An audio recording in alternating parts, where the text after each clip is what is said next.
आज मनुष्य के जिंदगी पाप के कारण तरह तरह की विपत, उलझन और अशांति में पड़ के सही रास्ता से भटक गईल बा। ओके पता नहीं खे कि सही रास्ता का है। यह बतावे बदे TWR जिंदगी की राह कार्यक्रम प्रस्तुत करता कि हर आदमी जिंदगी का उद्देश्य समझ के सही रास्ता पर आगे बढ़ सके, जौना से ओकर मेल मिलाप परमेश्वर से हो जाए। ये कार्यक्रम बाइबल की विधिवत अध्ययन पर आधारित बा। कृपा करके एक कार्यक्रम के देखी और सुनी ताकि परमेश्वर आपकी जिंदगी का रास्ता बतावे वाला ठहरस। हाँ मित्र, आज हमनी के यशायाह नबी के किताब 51 अध्याय के खत्म करत विचार करे के इसराइल के वर्तमान स्थिति हमनी से आज बहुत ही कुछ कह रहल बा। अब भी परमेश्वर चेतावनी दे रहल बाड़े कि जाग जा लोग।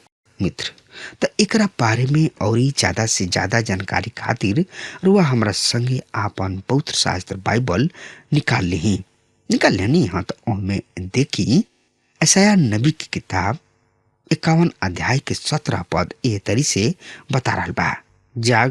जाग उठा हे यरूशलेम, तू जवन की यहोवा परमेश्वर के हाथ से उनका क्रोध के प्याला पियले बाड़े और प्याला में के लड़खड़ा देवे वाला मद के पूरा ही पी ले बाड़े। बस आज यरूशलेम जाके देख ला, ई अशांति, हुलड़, हिंसा के नगरी रह गइल बिया। यरूशलेम के शाब्दिक अर्थ शांति के नगर। आज रुआ वहाँ रहल ना चाहब और ई दाऊद के प्रिय नगर रहे। और न केवल दाऊद के ई अब भी परमेश्वर के नगर है और अनंत काल तक रही। पर अभी एकरा विषय परमेश्वर के सौंदर्य करण शुरू ना भइल और फिर अभी अपना लोगन के एह जमीनी पर ले आयल भी त शेष बा। परमेश्वर कह रहल बाड़े, जागा यरूशलेम, हम तोहरा के एगो महान नगर में बढ़ावे यानी कि परिवर्तित करे पर बानी। पद 22, तोहार स्वामी, तोहार परमेश्वर जौन की अपना प्रजा के पक्ष में रहेलन, उ एह तरी से कहतने, हम तोहरा हाथ से लड़खड़ा देवे वाला प्याला ले बानी। तू अब कबहू हमरा क्रोध के प्याला ना पियबू। उ परमेश्वर द्वारा भेजल गोइल उनकर बेटा प्रभु यीशु मसीह के अस्वीकार क दिले। अतः परमेश्वर उनकर होंठ पर ई क्रोध प्याला लगावत चलल जा रहल बाणे। पर उ दिन आ रहल बा जब ई प्याला हटा दिहल जाई और ओहनी लोग पर आशीष के बरखा शुरू हो जाई। रुआ जैसे कह सकतानी कि परमेश्वर इसराइल से विमुख हो चुकल बाणे। अतना यातना पूर्ण बरिस के पश्चात ई न्याय संगत था कि अब उनका के आशीष प्रदान कल जाओ। परमेश्वर जय प्राप्त क के ओहनी लोग के ई सब प्रदान करिए। पद 23 यही अध्याय के एह तरी से बता रहल बा, और हम एकरा के तोरा दुख देवे वाला के हाथ में देव, जौन की तोहनी लोग से कहले, सुत जा कि हम तोहनी लोग पर आपन गोड़ राख के चली। तू तो अपना पीठ के जमीन यहाँ तक की चले वाला के खातिर सड़क के समान बना डाले। मित्र, इसराइल के शत्रु परमेश्वर से बच ना सकी हैं। रुए ही देख ली कि जितना भी इसराइली यहूदी विरोधी देश राष्ट्र रहे, उन लोग के पतन हो चुकल। मिस्र, ईरान, रोम, स्पेन, बेल्जियम और जर्मनी। ये अध्याय के द्वारा विश्वासी सबके चेतावनी मिल जाए के चाहिए कि इसराइल अब तक परमेश्वर के प्रिय हमें उनकर अनंत योजना के केंद्र में बा तथा मध्य पूर्व के घटना सबसे युगांत के ओर बढ़ रहा बा। यद्यपि यह विषय कौन विशेष भविष्यवाणी पूरा नहीं के हो सकत। आई अब हमने के दिखी जा यशायाह नबी की किताब 52 अध्याय के एकरा में हमनी के विचार करे के इसराइल के उद्धृत शिष्य सब के खातिर नेवता, इसराइल राज्य के स्थापना तथा यातनाग्रस्त सेवक के परिचय पर यशाया के अध्ययन करत हमनी के परमेश्वर के मूलक देखत आइल बानी जा। अब जौन कि हम ए मशहूर अध्याय 53 के निकट आई न जा, हमनी के परमेश्वर के सेवक के और भी अधिक स्पष्ट झलक देखी न जा तथा एकरा से हमनी के बढ़िया रीति से ई पहचान भी जाई न जा कि परमेश्वर के ई सेवक और केहू ना बल्कि प्रभु यीशु मसीह ही हमें। पिछला अध्याय रहे चेतावनी सबके, जाग जाग लोग। अब ही अलार्म यहाँ बज ही रहल बा, ओ सियोन जाग जाग जाग, आपन शक्ति धारण कर। ओ पवित्र यरूशलेम, आपन सुघर कपड़ा पहिनु। अब खतनाहीन और अशुद्ध विधर्मी तोहरा में ना प्रवेश करी। जब परमेश्वर संबोधित करताने ओ यरूशलेम, त उनकर आशय ओ दिल्ली या इलाहाबाद, चेन्नई या बम्बई से ना भइल करेला। ई फलस्तीन में उहे भौगोलिक जगह जौन की पहले रहे। सियोनी यरूशलेम के सबसे बढ़िया जगह, ई जगह दाऊद के प्रिय जगह। एकरा खातिर आशीष सबके आइल पक्का रहे। ई अशांत और कुरूप स्थान ना रह जाई। अभी यदि रुआ यहाँ एगो पर्यटक के रूप में जाई तो रुआ के ई सब देख के बहुते निराशा होई। जब रुआ अपना गाड़ी में पवित्र नगर यरूशलेम के ओर बढ़ब, तब राउर उत्तेजना जरूर बढ़त जाई। पर जब रुआ नजदीक यरूशलेम में आवत जाई, तब रुआ के ई सब देख के बहुते निराशा हाथ लगी। इहे उ यरूशलेम ह, ई ह उ नगर जौन की दाऊद के प्रिय नगर रहे, जेकरा ऊपर आज परमेश्वर आपन नजर लगौले बाड़े। ऐसन कौन बात बा एकरा में? यरूशलेम आज एगो सुघर नगर ना रहे, पर फिर भी परमेश्वर, जी हाँ, सृष्टि परमेश्वर की नजर, परमेश्वर के ध्यान के केंद्र भूभाग ह। ई उ नगर ह जौन की 27 हाली नष्ट कोयला के बाद भी फिर से बना के खड़ा कोइल गुल बा। परमेश्वर के वचन कहेला कि ई अपना स्थिति के कारण सुगर है। ई परमेश्वर के दृष्टिकोण है। हमने के भी ये सत्य से सहमत होके के चाहे कि स्थिति के दृष्टिकोण से ई बहुते सुगर जगह है, पर नगर सुगर ना है। एगो दिन होई जब यरूशलेम सुंदरता के आदर्श होई। काहे? हमने के प्रभु उद्धार के काम पूरा कर देले। मसीह यीशु हमने के यह देह के भी उद्धार करी हैं। उ उग्रत देह, महिमित देह हो जाई।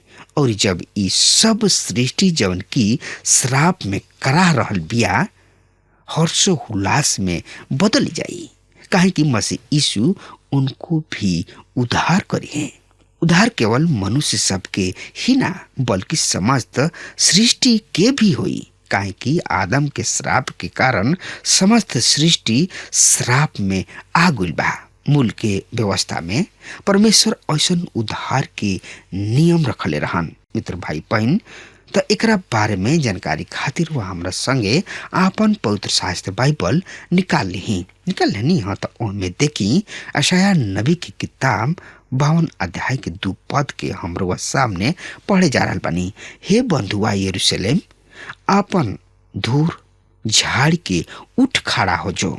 हे सियोन के बंधुआ पुत्री, अपना गर्दन के जंजीर के उतार डाल। आज यरूशलेम पर अरबी सबके प्रभाव बा और उ यरूशलेम पर छौले बा।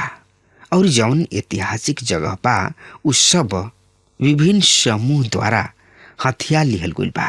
वहाँ स्मारक बनावल गइल बा, गिरजा घर खड़ा कल गइल बा और वहाँ रूढ़ीवादी और रूसी सबके गिरजा घर बा। रोमी कैथोलिक लूथरन और समस्त राष्ट्र के गिरजा घर खड़ा क दिहल गइल बा। सब क्षेत्र ऐसन भवन से भर गइल बा। मित्र, बहुते आवश्यक बा कि यरूशलेम के धर्म के पेड़ी सब से आजाद कइल जाओ। एकरा के पाप से आजाद कइल गइल आवश्यक बा। इ सब छुटकारा आ रहल बा। इ सब निकट भविष्य में भविष्यवाणी के पूर्ति स्वरूप हो जाई। एकरा के हम मिलेनियम के नाम से जानिना। 25 शताब्दी बीत चुकला बा जब से यरूशलेम बंदी बनल बा। 25 शताब्दी से ई परमेश्वर के पवित्र नगर आन जाति सब के द्वारा रौंदल जा रहल बा। पर उ दिन आ रहल बा जब ई सब कुछ खत्म हो जाई। प्रिय श्रोता मित्र भाई बहन, आई अब देखल जाओ यही अध्याय के 3 पद के। ई पद का बतावता सुनी। हम यह पद के पढ़ रहल बानी, काहे कि यहोवा परमेश्वर एह तरी कहताणे, तोहनी लोग जौन की सेत में बिक चुकल रह, अब बिना रुपया दिहले छोड़ावल भी जइब लोग। मित्र, याकूब आमंत्रित कइला गोइला पर मिस्र गोइलन, पर उनका संतान के दास बना दिहल गोइल। यही तरी इसराइल के उत्पीड़न के खातिर अन्य राष्ट्र भी उत्तरदायित्व बाणे, जैसे कि अशूर। मिलेनियम एगो नया प्रकाश होई। यही अध्याय के 5 पद बतावता, यहोवा परमेश्वर के ई बाणी ह, अब यहाँ हमार का रहल, जबकि हमार प्रजा आकरण ही कर लिहल गोइल बाणे। यहोवा परमेश्वर इहो कहताणे, जे उन पर प्रभुता करलन उ ठट्ठा करलन और हमरा नाम के निंदा दिन भर होत रहेला। उनकर प्रजा के द्वारा अस्वीकार क दिहल गोइला पर परमेश्वर के कुछ ना भइल। अतः उ आगे कहताणे पद 6 में, अतः हमार प्रजा हमार नाम जान लिही, उ ओ दिन ये भी जान लिही कि हम ही कैले रही। मित्र भाई बहन, ई एगो सुघर विचार ह। 2000 बरिस पूर्व प्रभु धरती पर अइलन, फिर ओहनी लोग उनका के ना पहचानले। काश ओहनी लोग प्रभु के दिन के आवे के पहचान ले ले होते जाए दही। उ अक्सर तो हाथ से निकल ही कोई। अब तो उ अहन, अब ओहनी लोग उनका के पहचान ही जइहन। उनका के पहचानना से उ बच ना सकिए। तब प्रभु ओहनी लोग से कहिए, देख लोग, हम उहे हई। मित्र, संसार मसीह यीशु के अस्वीकार करत चलल आ रहल बिया। संसार उनका के नहीं खे जानत। एक दिन मसीह यीशु ओहनी लोग से कहिए जौन की उनका के अस्वीकार कर देले बाने लोग, संसार से कहिए, देखो लोग, हम उहे हई। किंतु तब संसार के एह अनगिनत भीड़ के खातिर बहुत देर हो चुकल हुई, जे उनका के ठुकरा दिहले। अब उ कुछ ना कर सकी हैं। बात गइल सवन बीत गइल। आई अब हमनी के विचार करी जा पुनः स्थापना के विषय पर। यही अध्याय के 9 पद एह तरी से बता रहल बा, हे यरूशलेम के खंडहर सब, एक साथ उमंग में आके जय जयकार कर लो, काहे कि यहोवा परमेश्वर अपना प्रजा के शांति देले बाणे। उ कीमत चुका के यरूशलेम के छोड़ा लेले बाणे। मित्र, अब जबकि यरूशलेम में आज ऐसा हिंसा और अव्यवस्था भड़क गइल बिया, कारुआ ई अपेक्षा कर सकतानी कि वहाँ प्रजा हर्षोल्लास में गीत गईहन। यहूदिया तो छोड़ी, वहाँ के मसीही आराधनालय भी खुशी के गीत ना गा पाई। सुलेमान के मंदिर के स्थान पर आज मस्जिद खड़ा बिया। वहाँ केवल शोकपूर्ण संगति के सुनाई देता। वहाँ एगो देवाल बा जौना के नाम ह बिलाप देवाल। वहाँ यहूदी बिलाप करत देखल जाले। उ आपन सिर कपार पर मार मार के शोक करलन। पर मिलेनियम राज में स्थिति विपरीत हुई। हर एगो आदमी आनंद विभोर देखल जाई। तब एगो खुशी आनंद जैसन वातावरण देखल जाई तथा ऐसन वातावरण पैदा हुई। परमेश्वर के हमनी के मसीही सबसे अपेक्षा यह बा कि हमनी के खुशी होके जा, ना कि हमनी के मुंह लटकौले घूमत फिरी जा, और ना कि हमनी के शिकायत करत कूड़त रह जा तथा बुराई करत चलत फिर जा। यहू ना लिखताने, हम इस सब ऐसे लिखतानी कि तोहरी लोग के आनंद पूरा होके। तन किसा आनंद ना, वरन एकदम पूरा पूरा आनंद, खुशी और हरदम के खातिर आनंद। आई अब हमनी के जान पहचान के बारे में जानी जा ओ पीड़ित सेवक के। श्रोता मित्र भाई बहन, इ तो रुआ जिंदगी में देख ही रहल बानी कि केहू के हर्ष अतिरेक के खातिर दूसरा के पीड़ा में से होके जाए के पड़ेला। शिशु के पैदा होखला के सुख के पीछे महतारी के प्रसव वेदना भी तो भइल करेला। यदि रुआ खातिर भावी हर्ष रहल गइल बा त एगो अकान सेवक भी बाणे जौन की पीड़ित हो रहल बाणे। पद 13 एह तरी से बतावता, सुनी ध्यान से। हम एह पद के रुआ सामने पढ़ल बनी। देखा हमार दास उन्नत हुई हैं, उ ऊंचा हुई हैं और महान कइल जइहन। हाँ, उ अति महान हुई हन। इस शब्द समझदार आज राजनैतिक क्षेत्र में बहुते समान भइल जा रहल बिया। एगो पार्टी दूसरा के सामने समझदार होके के दावा करेले। जब मसीह यीशु अइहन उहे समझदारी पेश करी हैं। यहाँ फोटो उनके ही है। ये पद के पढ़ के पौलुस प्रेरित द्वारा फिलिपी कलीसिया के लिखल चिट्ठी के याद आवता। इससे परमेश्वर उनका के महान बनौले और उनका के उ नाम प्रदान कैलन जौन की सब नाम में श्रेष्ठ बा, जौना से कि मसीह यीशु नाम सुन के आकाश और पृथ्वी तथा अधोलोक के सब निवासी घुट ना टेकी हैं और पिता के महिमा खातिर सब लोग इस स्वीकार करी हैं कि यीशु मसीह ही प्रभु हमें। 14 पद यह तरी से बता रहा बा, हे हमार प्रजा, जैसे कि बहुत से लोग तोरा के देख के चकित हुई हन, वही तरी उनका रूप अतना बिगड़ रहे कि मनुष्य के ऐसन ना जान पड़त रहे और उनका स्वरूप भी मनुष्य के जैसन ना जान पड़त रहे। मित्र भाई बहन, ये मसीह यीशु के क्रूसित होके के फोटो है। इ पद हमनी के अगला अध्याय में ले जाए के तैयार करला। वो समय जब गलगत्था पहाड़ पर मसीह यीशु क्रूस पर लटकल रहन और समस्त संसार अंधकार में डूबल रहे और मानक कुछ भी करे में असमर्थ रहन। मसीह यीशु कार्यरत रहन अंधकारमय वो 3 घंटा में क्रूस वेदी के रूप ले रहे। मानव पुत्र संसार के पाप सब के मूल्य चुकावे के प्रक्रिया में रहन। 3 घंटा पूरा होकला पर जब आकाश के उदय भइल तब मसीह यीशु के रूप मनुष्य के जैसन ना रह गइल रहे। उ केवल मानव देह के एगो अवशेष दिखाई देत रहन। आज सड़क दुर्घटना के शिकार असही हो जाले, पहचानल बड़ा मुश्किल हो जाला।